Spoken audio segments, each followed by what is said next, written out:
Idukki Santhanpara bus stand ഉദ്ഘാടനം ചെയ്തു. 2 പതിറ്റാണ്ടിന്റെ കാത്തിരിപ്പിനൊടുവിലാണ് ഇവിടെ ബസ് സ്റ്റാൻഡ് യാഥാർത്ഥ്യമായത്.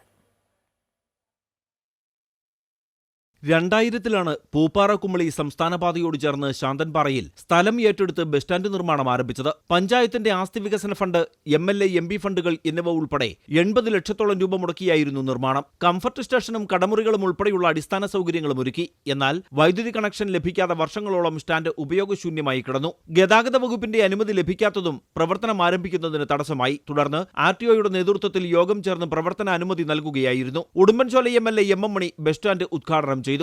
ഇത്തരം ഒരു ബസ് സ്റ്റാൻഡ് ഇവിടെ നിർമ്മിച്ചപ്പോൾ ഉദ്ഘാടനം ചെയ്യാൻ കഴിഞ്ഞത് തികച്ചും ഉചിതമാണ്, വളരെ സൗകര്യപ്രദമാണ്.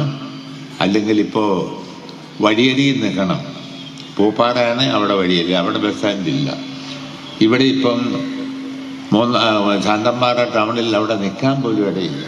ഗ്രാമപഞ്ചായത്ത് പ്രസിഡന്റ് ലിജു വർഗീസ് അധ്യക്ഷനായിരുന്നു. സ്റ്റാൻഡിലേക്ക് എത്തിയ ബസ്സുകൾക്കും ജീവനക്കാർക്കും സ്വീകരണം നൽകി.